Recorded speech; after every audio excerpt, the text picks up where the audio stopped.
Welcome to the bio study with Nikhil YouTube channel. यहाँ पे हम सीखते हैं बायोलॉजी एक सिंपल वे के अंदर। ओके, तो हमने क्या देखा था पिछले वीडियो में? हमने ये देखा था कि solve example of chapter number 1। Okay, chapter number 1 जिसका नाम है solid state. Okay, solid state है जिसका नाम उसके हमने क्या किया था, सॉल्व एग्जाम्पल दिखी हुई थी आपको। मैंने कहा था कि इसके जो एक्सरसाइज है उसकी प्रैक्टिस करके दिखिए। ओके, तो चैप्टर नंबर 1 की डिस्क्रिप्शन उसके ऊपर का हमने टेस्ट भी ली हुई है। ओके, उसकी जो लिंक है आपको डिस्क्रिप्शन में मिल जाएगी, तो जाके चेक करिए।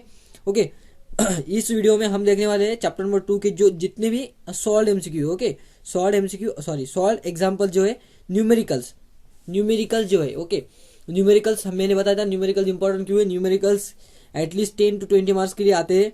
ओके, और ये कंपलसरी होता है सॉल्व करना। ओके, तो आपको कंपलसरी सॉल्व करना है। और अगर आपको फिजिकल केमिस्ट्री में अगर आपको दूसरा कोई नहीं आया तो आपने अगर सॉल्व एग्जाम्पल भी अच्छे से किए और जो एक्सरसाइज है उसमें क्या अगर अच्छे से कर लिए तो आपको आ जाएगा। ओके, तो ये जो वीडियो होने वाला है ये होना है सोल्यूशन की जो कोई भी सोल्यूशन में सॉल्व एग्जाम्पल है उसके ऊपर। ओके, तो चलिए वीडियो को स्टार्ट करते हैं।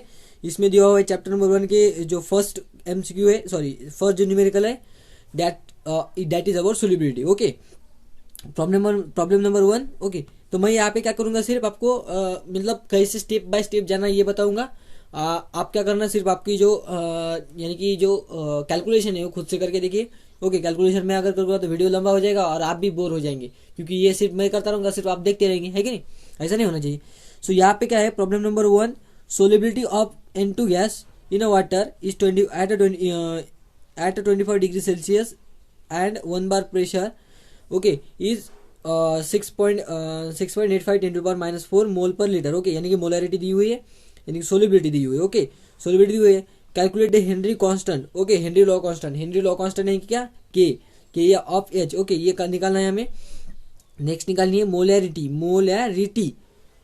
Not molarity. ओके, मोलैरिटी नहीं है, molarity of the N2 gas dissolve in the water में कितना डिजोल्व है under the atmospheric condition when the partial pressure of the N2 in atmosphere is 0.775 bar. Okay, यानी कि partial pressure कितना, अगर partial pressure of N2 gas का ये अगर 0.75 हुआ तो इसका बाद में इसका क्या निकालना है, मोलैरिटी निकालनी है, कितने मोल्स है वाटर में। Okay, under the atmospheric condition. सबसे पहले हमें क्या करना है, हेनरी कांस्टेंट निकालना है। सो हेनरी लॉ क्या डिस्क्राइब करता है कि हेनरी लॉ ये बताता है at a normal temperature and pressure. Okay, अगर टेम्परेचर प्रेशर नॉर्मल हो तो at a given temperature the solubility of a gas. Okay, solubility of a gas above the solution. Okay, solution की जो solubility of a gas जो है which directly proportional to the pressure over it, यानी कि क्या उसके ऊपर कितना प्रेशर है। ओके, उसके ऊपर कितना प्रेशर है इसमें इसकी सोलिबिलिटी पे डिपेंड रहती है, यानी कि solubility is directly proportional to the pressure, है कि नहीं? बट अगर हमने कन्वर्ट किया, solubility will be equal to K of P. And K क्या डिफाइन करता है, के डिफाइन करता है Henry law constant. Okay, Henry law constant define करता है। ओके, नेक्स्ट है इसके बाद देखेंगे जो प्रेशर है वो प्रेशर कितना दिया हुआ है गिवन में। ऐसा गिवन में क्या लिखना है आपको, गिवन ऐसा दिया, सॉल्यूशन में गिवन दिया, गिवन में क्या लिखना है, solubility S is equal to जितनी दी हुई है 6.85 10 to the power minus 4 मोल, ठीक है नहीं? नेक्स्ट देना लिखना है प्रेशर कितना है, 1 bar is approximately equal to 1 atmosphere. Okay, 1 bar is approximately equal to the 1 atmosphere and 1 atmosphere is equal to 1.313 10 to the power 5 newton per metre square. Okay, ये था प्रेशर के लिए। ओके, तो प्रेशर के लिए value रख दी। सो हमें के एच मिल गया, Henry constant will be always solubility upon pressure. Solubility कितनी होगी, मोलैरिटी, यानी क्या, मोलैरिटी पर बार। ओके, सो मोलैरिटी पर बार। ओके, ये क्या होगा हमारा हेनरी कांस्टेंट। अब हमें हेनरी कांस्टेंट पता है। अब ये हेनरी कांस्टेंट से हम क्या निकाल सकते हैं कि जो सोलिबिलिटी जो दी हुई है N2 गैस की सोलिबिलिटी दी हुई है, किस में निकालनी है, सोलिबिलिटी वाटर में। Okay, so molarity of the N2 gas dissolve in water, यानी कि कितना डिजोल्व है वाटर में अगर N2 का एटमॉस्फेरिक प्रेशर 0.75 बार हुआ। ओके, 0.75 बार अगर इसकी सोलिबिलिटी है, अगर इसका प्रेशर है अबव द इन एटमॉस्फेयर तो उसकी अब हमें सोलिबिलिटी निकालनी है। ओके, सोलिबिलिटी किस में मेजर करते हैं हम, मोलरिटी में। ओके, मोलरिटी और नॉर्मेलिटी में। यहाँ पे पूछा क्या है, मोलरिटी पूछा हुआ है। और एक बात, Henry constant will be remains always same. Henry constant always same होगा। पहले हमने हेनरी कांस्टेंट निकाल लिया। ओके, अब हेनरी कांस्टेंट से हम निकालेंगे मोलरिटी। ओके, पहला फॉर्मूला क्या था, S इज इक्वल टू के पी, है कि नहीं। यहाँ पे हमें क्या क्या पता है, अभी के एंड पी पता है, क्योंकि के एच की वैल्यू जो कोई भी गैस हो उसके लिए सेम रहती है। सो के एच की वैल्यू पता है। सो के एच की वैल्यू, अब इसके बाद हमें क्या करना है, सिर्फ जो एस है, solubility is equal to K into P. K की वैल्यू हमें मिल गई थी। Okay, pressure is 0.75 bar. So इससे हमें डायरेक्टली मिल जाएगा answer, S is equal to, यानी कि solubility is equal to 5.138 × 10⁻⁴ moles per litre यानी कि क्या, मोलरिटी। ओके, ये हो गया हमारी सोलिबिलिटी। ओके, तो हमने कहाँ से किस से क्या निकाला, हमने निकाला पहले के एच क्या रहता है, कौन से भी गैस के लिए कांस्टेंट रहता है। ओके, नेक्स्ट ये बताया होगा कि आपको प्रेशर दिया हुआ है, प्रेशर से आपने क्या निकाला, सोलिबिलिटी निकाली। अगर आपको के एच एंड सोलिबिलिटी दी हुई है तो आप प्रेशर भी निकाल सकते हैं। ओके, ये था problem number 1। Okay, on the basis on the solubility constant and Henry's law. Okay, next है हेनरी लॉ के ऊपर ही, Henry's law constant for methyl bromide. Okay, methyl bromide के लिए हेनरी लॉ कांस्टेंट कितना है, ये 0.159 मोल पर लीटर पर bar. Okay, next at 25 degree Celsius, what is the solubility of the methyl bromide at 25 degree Celsius at 130 mm of Hg। Okay, 130 mm of Hg पर कितना है। अभी हमें क्या दिया हुआ है, सबसे पहले क्या क्या दिया हुआ है लिख लेना है। Okay, so Henry constant K H for the given में क्या लिखेंगे आप, Henry constant K H is equal to 0.159। Okay, next दिया हुआ है हमें क्या दिया हुआ है, प्रेशर कितना दिया हुआ है, pressure is equal to 130 mm of Hg। Okay, इसको कन्वर्ट करेंगे, फिर इसको हमें तो पता है कि हमें बार में चाहिए आंसर, आइदर बार में और आइदर इन एटमॉस्फेयर। ओके, तो आप इसको किस में कन्वर्ट कर सकते हैं, एटमॉस्फेयर में, है कि नहीं। सो एटमॉस्फेयर में कैसे कन्वर्ट कर सकते हैं, 1 atmosphere is equal to 730 mm of Hg। Okay, 1 atmosphere is equal to 730 mm of Hg। So इसको 1 एटमॉस्फेयर इज इक्वल टू 730, तो कितने एटमॉस्फेयर यानी कि 130, है कि नहीं, कितने एटमॉस्फेयर यानी कि 130। इसको कैंसिल किया तो इसका आंसर आपको मिल जाएगा 113/73। ओके, सो इसका वैल्यू मिल गया हमें, यहाँ पे देखिए ये दी हुई। Okay, 760 mm of Hg। Okay, so 760 mm of Hg में आपका अगर कैंसिल कर दिया 0 सो 13 6 और 13 बाय डिवाइड बाय 76 ये आ जाएगा। सो हमें मिल जाएगा 0.173 बार और एटमॉस्फेयर। यहाँ पे देखिए बार और एटमॉस्फेयर क्यों दिया हुआ है, बार या एटमॉस्फेयर, क्योंकि बार की वैल्यू एंड एटमॉस्फेयर की वैल्यू अप्रोक्सीमेटली क्या है, सिमिलर है। ओके, सो ये से हमें मिल गया प्रेशर। अब हमें क्या निकालना है, सोलिबिलिटी निकालनी है कि नहीं। लास्ट में क्या दिया हुआ है, व्हाट इज द सोलिबिलिटी कैसे निकालते हैं, solubility equal to Henry constant into pressure, है कि नहीं। So solubility equal to Henry constant दिया हुआ है, कितना दिया हुआ है, हेनरी कांस्टेंट 0.159। ओके, 0.159 इंटू कितनी हमारे वैल्यू, प्रेशर की वैल्यू कितनी आई थी, प्रेशर की वैल्यू आई थी हमारी 0.173। सो 0.173 से मल्टीप्लाई। ओके, तो इसका डायरेक्ट हमें आंसर आ जाएगा सोलिबिलिटी में, solubility always in the moles per litre. Okay, इस तरह से ये हो गया हमारा सेकंड क्वेश्चन। ओके, क्लियर है। डायरेक्ट कुछ नहीं, क्या यहाँ पे सिर्फ हेनरी कांस्टेंट का फॉर्मूला यूज करना है और जो प्रेशर दिया है उस प्रेशर को अच्छे से समझ लेना है, प्रेशर किसमें नहीं है। ओके, नेक्स्ट है इसके बाद है vapour pressure. Okay, vapour pressure is important question. सबसे पहले क्या दिया हुआ है ये देखिए। नेक्स्ट है कि जो हेनरी लॉ है। Okay, Henry law.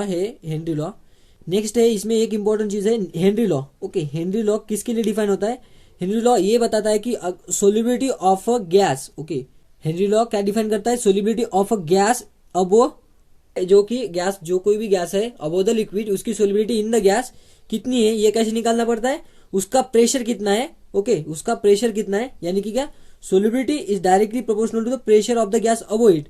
Okay, pressure of the gas above it, so solubility is directly proportional to pressure of the gas above it, so solubility is equal to KH of P। Okay, ये तो हमें पता चल गया। Next है vapour pressure के लिए जो राउल्ट लॉ है उसका यूज करके बताया हुआ है कि राउल्ट लॉ क्या कहता है कि वेपर प्रेशर। ओके, अब क्या किया हमने, जो कोई भी गैस है, ओके, जो कोई भी लिक्विड है उसमें गैस डिजोल्व है, बट वो गैस पूरा का पूरा डिजोल्व हो सकता है, नहीं हो सकता। ओके, जिस तरह से हेनरी लॉ में ऊपर भी गैस कोई था और नीचे भी सोल्यूबल था। ओके, उसी तरह से सॉल्यूशन कोई पहले से तैयार है। ओके, ये क्या करेगा, खुद से कोई गैस ऊपर भी डालेगा, है कि नहीं।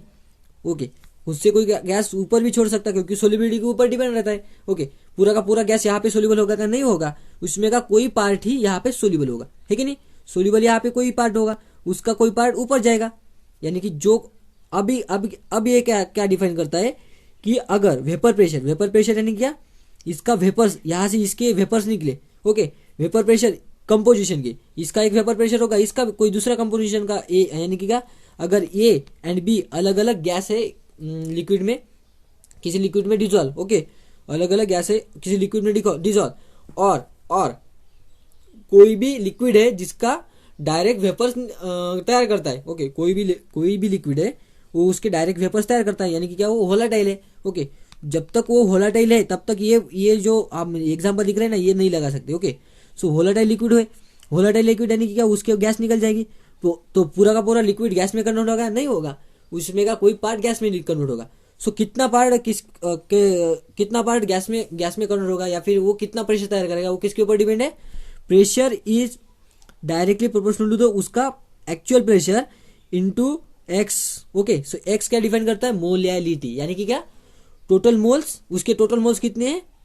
ओके, उसके टोटल मोल्स कितने हैं in the total moles of given solution. Okay, यानी कि क्या, उस सॉल्यूशन में दो कंपोनेंट हो गए, दो कंपोनेंट के moles m1 and m2, and m1 and m2 ये दोनों के मोलैलिटी का फॉर्मूला क्या है, मोलैलिटी यानी कि क्या, m1 upon m1 plus m2, है कि नहीं।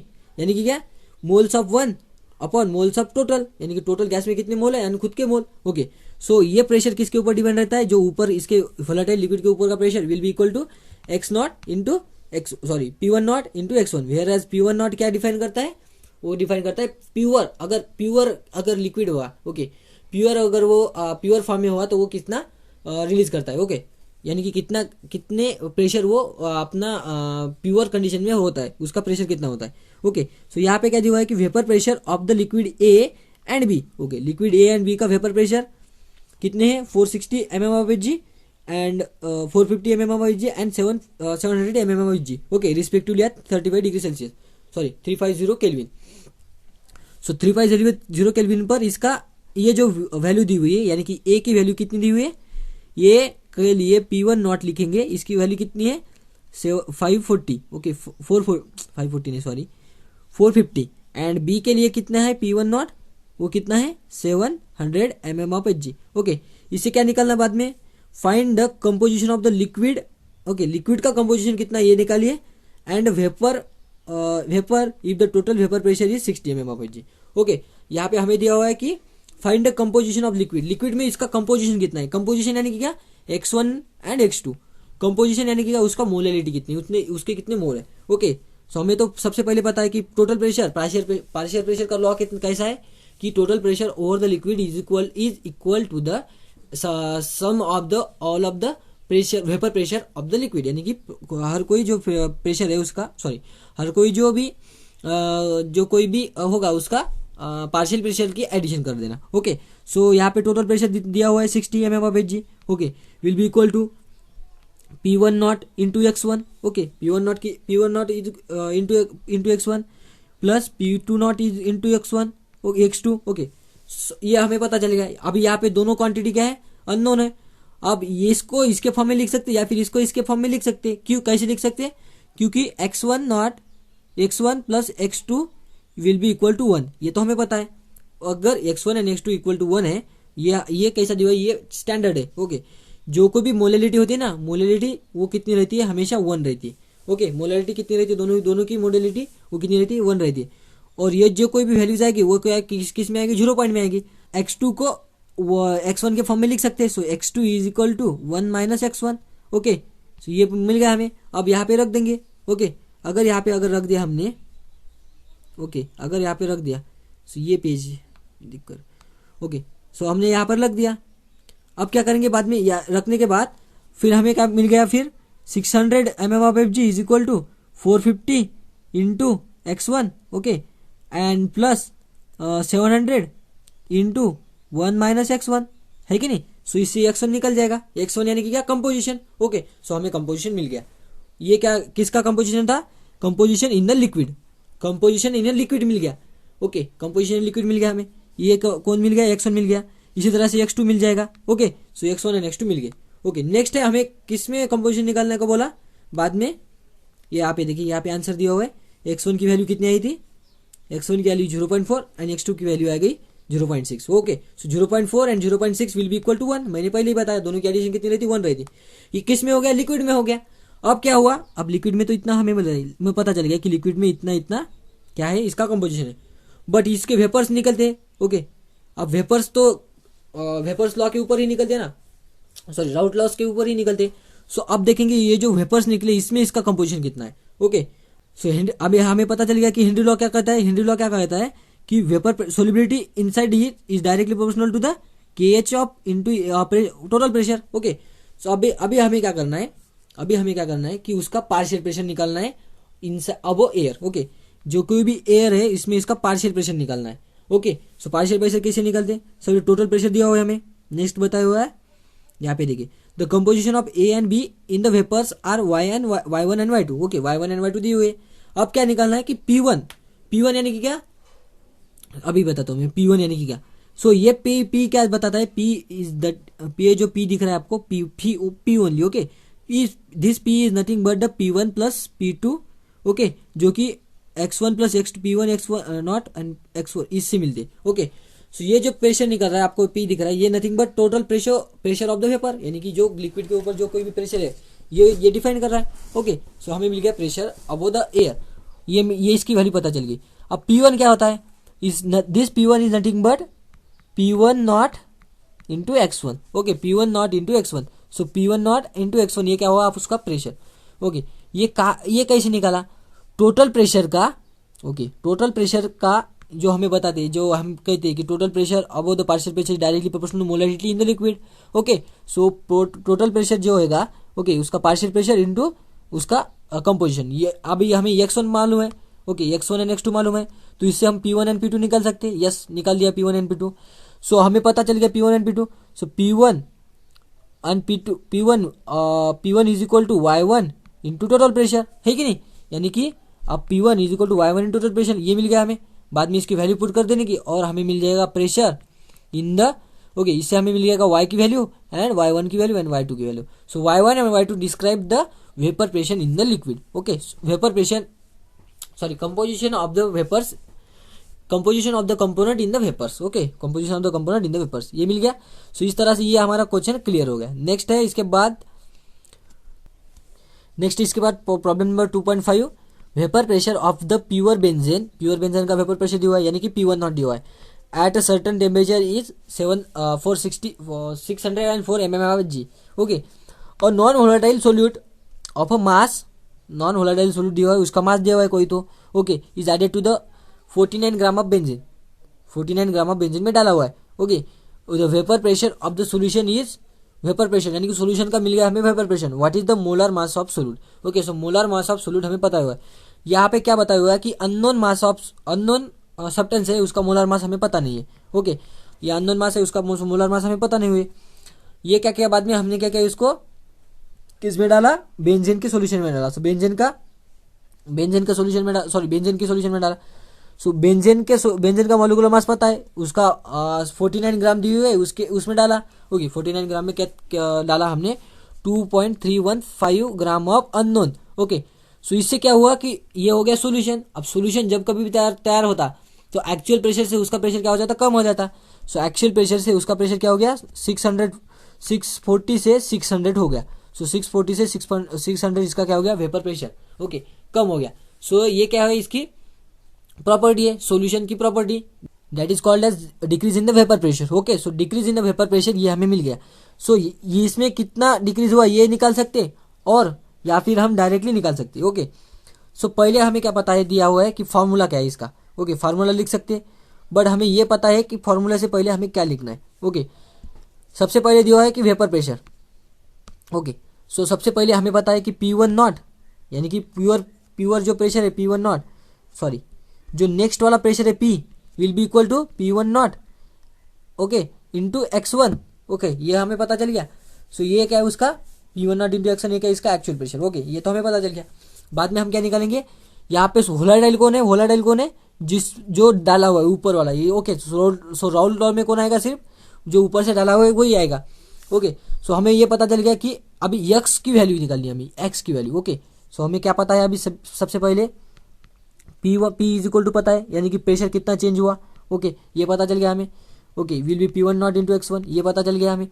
अभी हमें चेंज दिखना है। Okay, so always delta P will be equal to P1 naught into the pressure. Okay, तो टोटल प्रेशर कितना है। ओके, सो N1 upon N1 plus L2 ये रहता, यह तो हमें पता चल गया। N1 प्लस N2 यानी nothing but the pressure. Okay, कितना प्रेशर है किसी भी सोल्यूट का, सॉरी किसी भी वेपर का, जो कोई भी वेपर फॉर्म करता है। So this N1 upon N2 ये क्या डिस्क्राइब करता है, N1 प्लस N2 ये क्या डिस्क्राइब करता है, this describe the molality. Okay, ये मोलैलिटी डिस्क्राइब करता है। सो मोलैलिटी ये हमें पता है। सो N1 यानी कि क्या, मोल्स। सो मोल्स कितने रहते हैं, moles is equal to moles upon mole service equal to molecular given mass upon molecular mass. Okay, so N2 यानी कि क्या, किसका निकाल रहे हैं हम, वो निकाल रहे हैं जो कोई भी अननोन डाला हुआ है उसका निकालने। सो इस फॉर्मूला डायरेक्ट आपको, ये अगर सॉल्व किया तो आपको डायरेक्ट फॉर्मूला मिल जाएगा ये वाला। ओके, ये डायरेक्ट फॉर्मूला कहाँ पे दिया हुआ है, आपको बुक में दिया हुआ है। ये जो दिख रहा है ये कैसे निकल रहा है, N2 upon N1 plus N2 इससे निकल रहा है। ये क्या है, मोलैलिटी है। ओके, इसमें आपको ये जो N2 है, N2 यानी कि क्या, the moles of the unknown matter. Okay, moles कैसे निकालते हैं, mass upon molecular weight. Okay, so mass upon molecular weight कैसे निकालेंगे फिर बाद में, फिर इसका जो फार्मूला है वो कैसा हो जाएगा, मास यानी कि क्या, गिवन मास कितना है, जो कोई भी M2 ओके अपॉन W2 लिखेंगे यहाँ पे, W2 अपॉन W2 अपॉन उसका molecular mass M1 M2। Okay, upon ये हो गया इसका, इसी तरह से नीचे भी आएगा। बट क्या होता है कि N1 प्लस N2 इसकी value equal to the N1 होती है, यानी कि क्या, N2 जो जिसके मोल है, N2 के मोल है ये बहुत कम होते हैं, यानी कि जो ऊपर से डालते हैं इसके मोल क्या होते हैं, एकदम कम होते हैं। सो इसलिए N1 ही आता है। सो N1 यानी कि क्या, moles of benzene. So moles of benzene will be equal to W1 upon M1। Okay, इस तरह से। सो ये आप फार्मूला कहाँ से आइए आपको पता चल गया। सर इस फार्मूला सिर्फ डायरेक्ट आपको वैल्यू डालनी है। ओके, P1 नॉट ये क्या है, प्योर फॉर्म ऑफ द जो कि vapour pressure in the pure form. P1 not ये क्या है, P1 नॉट नहीं सॉरी P1 ये क्या है, जो कि सॉल्यूशन का वेपर प्रेशर कितना, इतना 600 mm ऑफ जी। ओके, इस तरह से आप डाल देंगे। अगर ये P1 नॉट ये भी डाला तो आपको डायरेक्ट आंसर मिल जाएगा। ओके, सो डायरेक्ट आंसर आपको मिल जाएगा ये वाला। सो डायरेक्ट आंसर आपको क्या मिल गया, 72.23 ग्राम पर मोल। ओके, ये हमें मिल गया इसका मोलिकुलर मास, जो कि भी अननोन था। ओके, इसके बाद वाला MCQ है, इसमें क्या दिया हुआ है, normal boiling point. Okay, normal boiling point of the ethyl acetate. Okay, ethyl acetate दिया हुआ है, इसका नॉर्मल बॉइलिंग पॉइंट दिया हुआ है। Okay, decrease in the boiling pressure, इसके ऊपर एक क्वेश्चन है। ओके, जो कि भी बॉइलिंग पॉइंट है वो क्या हो जाता, कम हो जाता जब हम सॉल्यूशन बनाते। तो इसमें क्या दिया हुआ है, नॉर्मल यानी कि नॉर्मल बॉइलिंग पॉइंट यानी कि क्या, उसका एक्चुअल जो बॉइलिंग पॉइंट है वो कितना है, 77.60 डिग्री सेल्सियस है। उसको कन्वर्ट करना है आपको, किस में कन्वर्ट करना है, पहले केल्विन में। ओके, इसमें 273 को ऐड करने के बाद इसका आंसर मिल जाएगा। ओके, केल्विन में। नेक्स्ट है solution of the 50 gram of non volatile mole solute. Okay, 50 gram of non volatile solute ये डाला हुआ है हमने in the 150 gram of the ethyl acetate. Okay, ethyl acetate का, इसी इथिल एसिडेट में डाला हुआ है आपका, आपने क्या डाला, 50 gram of non volatile solute. Okay, the elevate the molar mass of the solute. Okay, so solute जो कोई भी डाला है उसका मोलर मास आपको कैलकुलेट करना है। इफ K ऑफ B यानी कि क्या, द बॉइलिंग पॉइंट जो कि भी कांस्टेंट रहता है, that is called as ebullioscopic constant. Okay, ये हमें मिल गया, ये हमें दिया हुआ है कितना है, 2.77 डिग्री सेल्सियस। ओके, ये दिया हुआ है हमको। बाद में हमें क्या निकालना है, मॉलिक्यूलर मास, जो कोई भी मॉलिक्यूलर मास दिया हुआ है इसको निकालना है। अब हमें पता है कि decrease in the boiling point. Okay, जितना डिक्रीज होता है बॉइलिंग पॉइंट में, okay, decrease in the boiling point, sorry decrease नहीं, increase in the boiling point. Boiling point क्या होता है, एलिवेट होता, वेपर प्रेशर डिक्रीज होता है। Okay, so increase in the boiling point delta T is directly proportional to the molality in the solution. Okay, उसकी molality कितनी है solution में, किसी भी कंपोनेंट की उसकी मोलैलिटी कितनी है। ओके, इसके ऊपर डिपेंड रहता है। ओके, सो हम इसके बाद कैसे निकाल सकते हैं, इसको कन्वर्ट किया। सो इसका जो डायरेक्ट फार्मूला था, delta T will be equal to K of B ebullioscopic constant into the into X. Okay, so X की वैल्यू हमें पता होनी चाहिए, ये निकालना पड़ेगा हमको पहले। बाद में एक्स यानी कि क्या, मोलैलिटी है। ओके, सो मोलैलिटी निकालेंगे इसके बाद डायरेक्ट फार्मूला भी वैसे दिया हुआ है, बट आप हम इसको निकाल सकते हैं। कैसे निकालेंगे हम देखेंगे, यहाँ पे देख सकते हैं आप। सो मॉलिकुलर मास को कन्वर्ट करना पड़ेगा फिर बाद में, यानी कि जो कोई भी उसका एक्स है, एक्स यानी कि क्या, उसका कंपोजिशन कितना है। ओके, कंपोजिशन कितना है। So delta T will be directly will be equal to K of B into उसका मोलैलिटी। ओके, मोलैलिटी नहीं, molality will be equal to, अब इसको कन्वर्ट किया, डेल्टा टी कितनी आ गई, डेल्टा टी यानी कि चेंज इन बॉइलिंग पॉइंट कितना हुआ, पहले था उसका 77.06 डिग्री सेल्सियस था, इसका इलिवेशन हुआ, इसका बॉइलिंग पॉइंट इलिवेट हुआ एंड 84.27 डिग्री सेल्सियस हुआ। ओके, इलिवेशन हुआ इसका, यानी डेल्टा टी की वैल्यू कितनी आ गई, फिर इसको माइनस कर दिया तो डेल्टा टी की वैल्यू आ गई हमारी, यहाँ पे देखिए डेल्टा टी की वैल्यू आ गई 7.21 केल्विन। ओके, नेक्स्ट है, इसके बाद आपको क्या करना है, डेल्टा टी की वैल्यू यहाँ पे पुट कर ली 2.71 kelvin will be equal to, इसको भी कांस्टेंट लिया। ओके, 7 इंटू इसका मोलैलिटी। ओके, ये निकाल लिया हमने। सो यहाँ पे अगर आपको जो कैलकुलेशन है अगर रॉन्ग नहीं करना है तो आप पहले एक्स निकालिए, बाद में जो एक्स है इसको पुट करिए। ओके, बाद में एक्स को पुट करिए, पहले एक्स निकाल लीजिए, एक्स निकाल लिया 7.21 अपॉन 22.77। ओके, इससे एक्स निकल गया। बाद में एक्स क्या है, एक्स यानी कि मोलैरिटी, किसकी मोलैरिटी, कोई भी हो। So molarity nothing but total number of moles upon solute in the gram. Okay, so solute in the KG रहता है, बट उसको आप यहाँ पे किस में दिया हुआ, ग्राम में दिया हुआ है। Okay, so solute in the gram. Okay, upon into 100 करना पड़ेगा, फिर इसका जो मास है। ओके, ये जो नीचे हुआ है, नीचे क्या आएगा फिर ग्राम में कितना आएगा। ओके, सो ग्राम किसका आएगा फिर यहाँ पे आएगा हमारा एसिड, इथिल एसिडेट का ग्राम। ओके, सोल्यूशन का ग्राम, सोल्यूट कितना है इसका। सो यहाँ पे अगर हमने ऐड कर लिया दोनों की वैल्यू, ओके, सो तो हमें डायरेक्ट आंसर मिलेगा यहाँ से, एक्स की वैल्यू एन यानी कि क्या, मोल्स यानी कि क्या, W2 उसका वेट अपॉन M2। ओके, ये हमें मिल गया इंटू 1000 अपॉन W1 यानी कि weight of the acetate. Okay, so weight of the acetate मिल गया, इथिल एसिडेट। इसको अगर हमने पुट किया तो हमें डायरेक्ट वैल्यू मिल जाएगी, इसका molecular mass will be equal to 128। Okay, so molecular mass मिल गया आपको 128 ग्राम पर मोल। ये हो गया उसका molecular mass, question number 6। Next है क्वेश्चन नंबर 7, इसी के ऊपर है। इसमें क्या दिया है कि 3.795 ग्राम ऑफ सल्फर डाला है dissolve in 100 gram of carbon sulphide. Okay, carbon sulphide का सोल्यूशन बना हुआ है CS2 इसमें डाला हुआ है। This solution boils at 391 degree 319 काउंट रे चुकू लागलो मी 319.81 केल्विन के ऊपर ये बॉईल होता है पहले, यानी कि बाद में सोल्यूशन बॉईल होता है, यानी कि उसका जो एक्चुअल सोल्यूशन है कार्बन डाइसल्फाइड का जो सोल्यूशन है इसका बॉइलिंग पॉइंट इससे कम होगा। Okay, then what is the molecular formula of the sulphur. Okay, molecular formula of the sulphur. Okay, जो molecular formula of the sulphur ये बोला है आपको निकालने के लिए, the boiling point of the solvent is 319 का लिए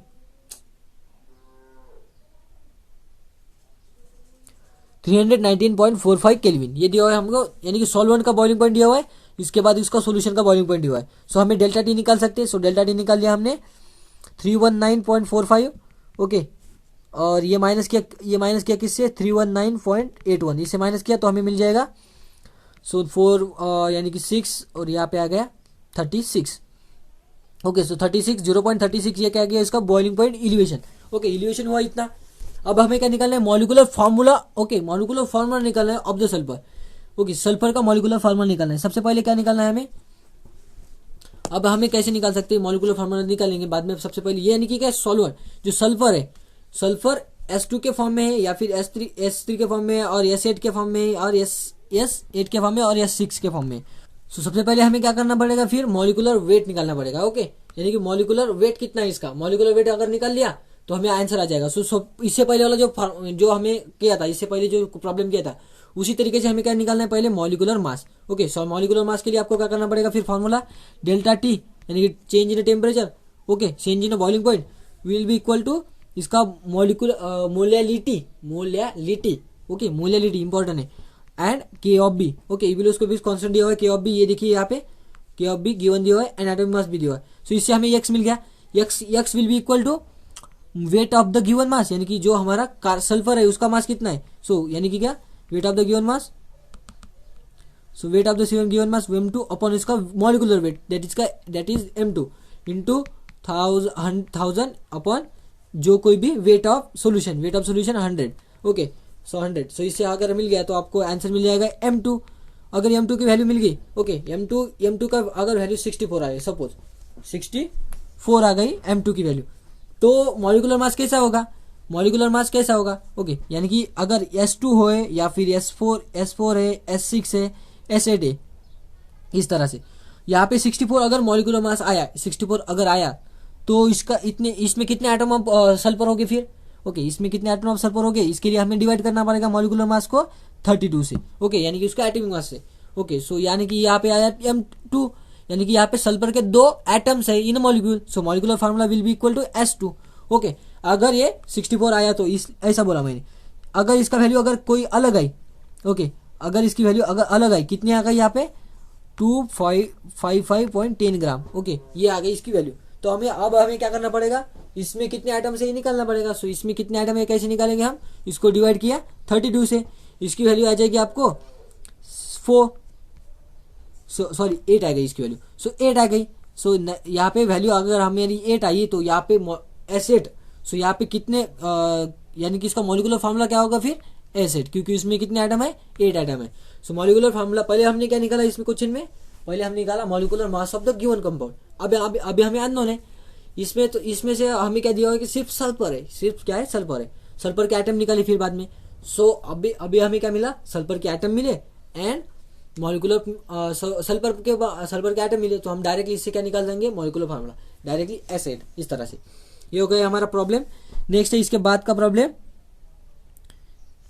सिमिलर फ्रीजिंग पॉइंट के ऊपर डिपेंड है, okay. So similarly freezing point के ऊपर, जिस तरह से हमारा क्या था, फ्रीजिंग पॉइंट डिप्रेशन होता है, बॉइलिंग पॉइंट का क्या होता है, एलिवेशन होता है जब हम सॉल्यूशन बनाते हैं, ओके। इसके बाद आता है decrease in the boiling point, यानी कि मेल्टिंग पॉइंट क्या हो जाता है, कम हो जाएगा, ओके। सो मेल्टिंग पॉइंट कम हो जाना सिमिलर है, जिस तरह से टी ऑफ बी था उसी तरह से यहाँ पे क्या है टी ऑफ एफ, यानी क्या freezing point constant, okay, depression constant. So यहाँ से हम क्या निकालेंगे बाद में, यहाँ पे जैसे जिस तरह से दिया है सिंपल है कि उसने डेल्टा टी जो कोई भी डिक्रीज होगा will be directly proportional to the किसका मोलैरिटी, इसकी मोलैरिटी कितनी है, मोलैरिटी कितनी है, ओके। सो मोलैरिटी हमने निकालनी है delta T equal to T of B K of F into X, okay. इस तरह से पहले एक्स निकाल लेने का, कोई भी पहले सबसे पहले क्या निकालना है, हमें एक्स निकालना है, बाद में इसका मॉलिकुलर फॉर्मूला निकालना है, ओके। सो यहाँ पे दिया हुआ है 1.02 gram of urea dissolve in 98.5 gram of certain solvent, okay. कोई तो सर्टन सॉल्वेंट है 98.5 ग्राम का, उसमें हमने 1.02 ग्राम का यूरिया मिक्स किया। बाद में इससे क्या हुआ कि डिक्रीजेस बाय इस फ्रीजिंग पॉइंट डेल्टा टी की वैल्यू डायरेक्टली डिक्रीज दी हुई है 0.211 केल्विन, यानी कि डेल्टा टी की वैल्यू दी हुई है हमें, ओके। अगर हमने अगर क्या किया इस बाद में, अगर इसमें हमने क्या किया बाद में 1.6 ग्राम आप जो 1.609 ग्राम ऑफ अननोन कंपाउंड हमने इसमें ऐड कर दिया, तो इसमें क्या हो जाएगा when the dissolve in 98 gram of same solvent, okay. So इसमें 98 ग्राम ऑफ सेम सॉल्वेंट हमने डिजोल्व कर लिया, तो बाद में हमें क्या मिलेगा फिर इसमें 0.34 ग्राम जो हमारा डिप्रेशन मिल जाएगा, ओके। सो उसी सॉल्यूशन में क्या किया है कि एक सॉल्यूशन था, okay, certain mass of solution, जो कोई भी सॉल्यूशन है, सॉल्यूशन हमें क्या पहले दिया हुआ है कि सोल्यूट, ओके, सोल्यूट ऐड किया है किसी सॉल्वेंट में, सबसे पहले यूरिया ऐड किया था, बाद में हमने ऐड किया कोई तो अननोन कंपाउंड है, ओके, एक्स अननोन कंपाउंड है, इसको ऐड किया उसी सॉल्यूशन में, ओके। सो यहाँ पे के ऑफ एफ की वैल्यू हमें किसी के लिए दी नहीं हुई है, ओके। सबसे पहले हमें क्या करना पड़ेगा, के ऑफ एफ निकालना पड़ेगा, ओके। के ऑफ एफ कैसे निकालेंगे फिर इसमें से, यानी कि यूरिया का मॉलिकुलर मास दिया हुआ है, यानी कि पहले यूरिया का जो यूज किया था, ओके, इसका मॉलिकुलर मास यूज करके, यानी कि इसका जो कोई भी है इसका यूज करके हम के ऑफ एफ निकालेंगे, ओके। के ऑफ एफ निकाला, बाद में इस के ऑफ एफ को यहाँ पे जो सेकंड प्रॉब्लम इसमें पुट करके हम मॉलिकुलर मास जिस तरह से हम पहले निकालते थे, जिस तरह से हमने मॉलिकुलर मास इन इल्यूशन इन बॉइलिंग पॉइंट निकाला था, उसी तरह से molecular mass of a certain compound in decrease in boiling point, जब कभी फ्रीजिंग पॉइंट डिक्रीज होगा इसमें निकालना पड़ेगा। सबसे पहले हमें क्या निकालना पड़ेगा फिर के एफ कैसे निकालेंगे, हमें तो फॉर्मूला क्या पता है, ओके। सबसे पहले फॉर्मूला क्या पता था हमें कि delta T, okay, delta T of F will be equal to K of F into into molality. Okay, so molality मिल गई। अब क्या करेंगे, इससे मोलैलिटी निकालना पड़ेगा। Molality nothing but molecular mass upon weight, यानी कि उसके मोल्स इन द कितने ग्राम आप अपने सोल्यूट में। तो सबसे पहले क्या करना है, टी ऑफ एफ निकालने के लिए, के ऑफ एफ निकालने के लिए हमको मोल फ्रैक्शन निकालना पड़े, सॉरी मोलैलिटी निकालनी पड़ी। So molality will be equal to urea का मास। यूरिया का मास कितना दिया हुआ है 1.02 ग्राम अपॉन उसका 60, okay, into thousands, okay, upon कितने ग्राम में डाला था, हमने डाला था 1.6 ग्राम ऑफ, सॉरी 1.6 नहीं, ये डाला था हमने 98.5 gram of certain solvent. Okay, certain solvent के 98.5 ग्राम में डाला था। इससे हमें क्या मिल गया, मोलैलिटी मिल गई। मोलैलिटी यहाँ पे पुट की। सो मोलैलिटी जब यहाँ पे पुट करेंगे, ओके, सो हमें एक्स की वैल्यू मालूम है, डेल्टा टी की वैल्यू मालूम है, कितनी है डेल्टा टी की वैल्यू, वो है अपनी 0.211 केल्विन। सो 0.211 केल्विन यहाँ पे पुट किया, 0.211 केल्विन, और हमारी मोलैलिटी की वैल्यू जो कोई भी आई थी इसको पुट किया। सो हमें टी ऑफ एफ मिल गया। बाद में ये जो टी ऑफ एफ की वैल्यू मिलेगी ये हम पुट करेंगे नेक्स्ट प्रॉब्लम में, यानी कि इसका नेक्स्ट जो पार्ट है। ओके, नेक्स्ट पार्ट क्या है इसका, हमें क्या दिया हुआ है, अननोन मास दिया हुआ है किसी का। ओके, अननोन कंपाउंड दिया हुआ है, उसका मास दिया हुआ है, उसका मास है 1.69। ओके, इसका इतना मास दिया हुआ है। अब इसको हम क्या करेंगे, सबसे पहले यहाँ पे TF2 दिया हुआ है, डेल्टा TF2 दिया हुआ है, इसको पुट करेंगे। TF तो कांस्टेंट है क्योंकि जो हमारा सोल्यूट है, ओके, टी ऑफ एफ जो है, टी ऑफ एफ ये तो कांस्टेंट है। क्यों कांस्टेंट है, क्योंकि हमें जो सोल्यूट था उसके लिए उस टेम्परेचर पर टी ऑफ एफ कांस्टेंट था। ओके, जिसमें हमने सोल्यूट डाला था किसी सॉल्वेंट में, वो जो सॉल्वेंट है वो कॉमन है, इंटू एक्स। इससे हमें क्या निकल जाएगा, फिर एक्स की वैल्यू निकल आई।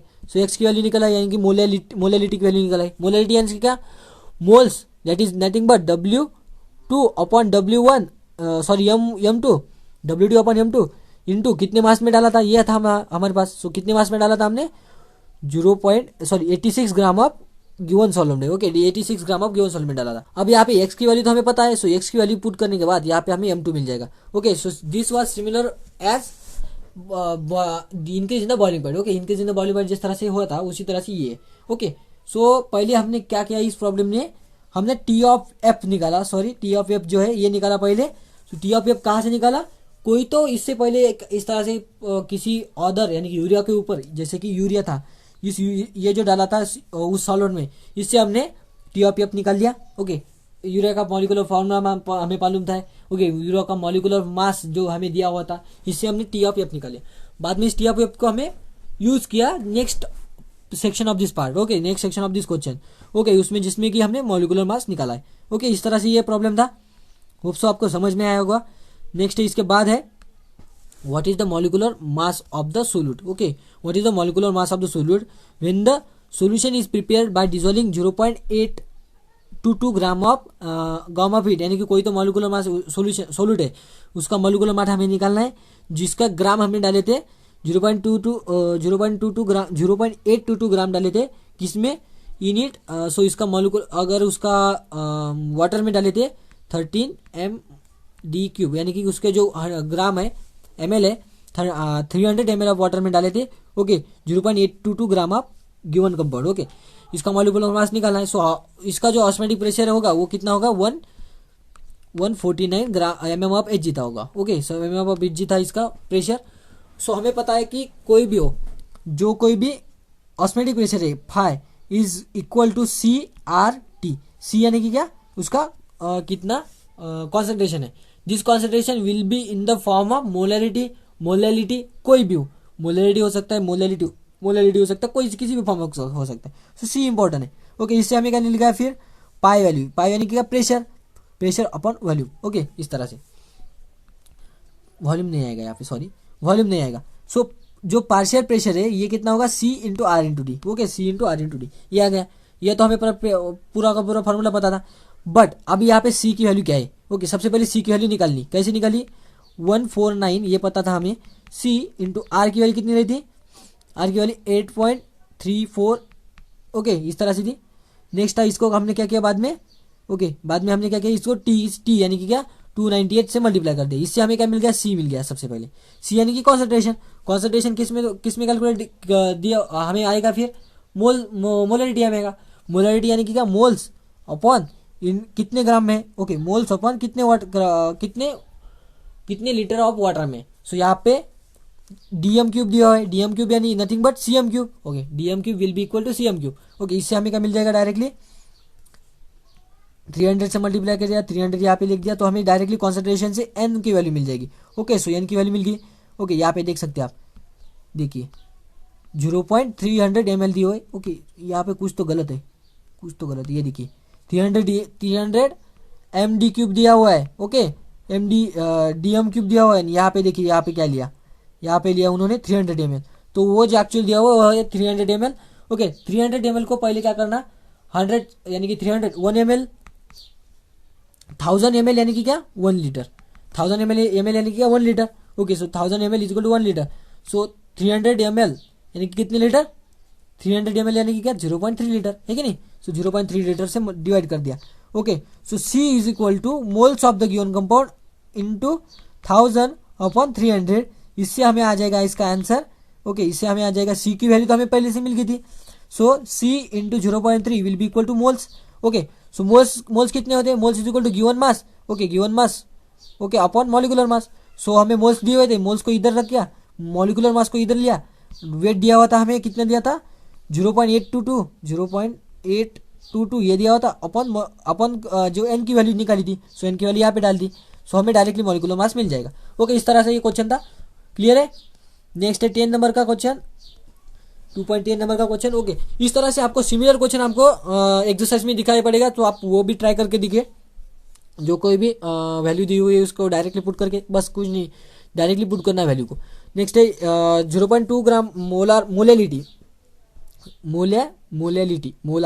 Okay 0.2 molarity of aqua solution of KCl। Okay ये फ्रीज हुआ था एट 0.8 माइनस 0.68 डिग्री सेल्सियस पर। ये क्या हुआ था, सोल्यूशन KCl का सोल्यूशन फ्रीज होता है। Calculate went of factor, went of factor यानी कि क्या आई की value, and osmotic pressure of the solution का ऑस्मोटिक प्रेशर निकालना है एंड वेंट ऑफ फैक्टर निकालना है। Okay went of factor molarity से कैसे निकालेंगे फिर, अभी हमें क्या दिया हुआ है डेल्टा TF दिया हुआ है, यानी कि क्या डेल्टा TF दिया हुआ है। डेल्टा TF से हम क्या निकालेंगे, मोलैरिटी निकालेंगे। ओके उसकी मोलैरिटी यानी इसकी मोलैरिटी एक्चुअल में सिमिलर है। ओके उसकी मोलैरिटी यानी इसकी मोलैरिटी अगर एक्चुअल में सिमिलर है तो इसका वेंट ऑफ फैक्टर 1 आएगा। अगर इसकी मोलैरिटी यानी इसकी मोलैरिटी अगर अलग है तो वेंट ऑफ फैक्टर कोई अलग आएगा, क्योंकि ये KCl है। KCl क्या करेगा, इससे के पॉजिटिव यानी Cl निगेटिव में कन्वर्ट हो जाएगा, यानी कि जो कोई भी कंपोनेंट है उसका वो क्या हो जाएगा, चेंज हो जाएगा। और एक से ज्यादा कंपोनेंट अगर हुए तो ये कैसी प्रॉपर्टी है, सॉल्यूशन की क्या प्रॉपर्टी रहती है, will be depend on the जो कोई भी प्रॉपर्टी, जैसे कि इल्यूशन इन बॉइलिंग पॉइंट हो गया, decrease in the freezing point हो गया, और की ऑस्मोटिक प्रेशर, ये किसके ऊपर डिपेंड रहती है, मोल्स अमाउंट कितनी है उसमें, यानी कि अगर 1 है तो 1 टाइम्स उसका डिक्रीज होगा, अगर 2 है तो 2 टाइम्स उसका बॉइलिंग पॉइंट डिक्रीज होगा, सॉरी मेल्टिंग पॉइंट डिक्रीज होगा, उस तरह से। यानी कि यहाँ पे 2 है तो ऑब्वियस है एम की वैल्यू हमें ये जो 0.2 है इससे ज्यादा मिलेगी, क्योंकि 0.2 मोल्स ऑफ KCl। ओके ये KCl डिवाइड होकर किसमें कन्वर्ट हो जाएगा, 0.2 moles of either K। Okay 0.15 इस तरह से पूरा का पूरा अगर ये ब्रेक हुआ था, एंड 0.2 ऑफ Cl नेगेटिव, इस तरह से ये कट हो जाएगा।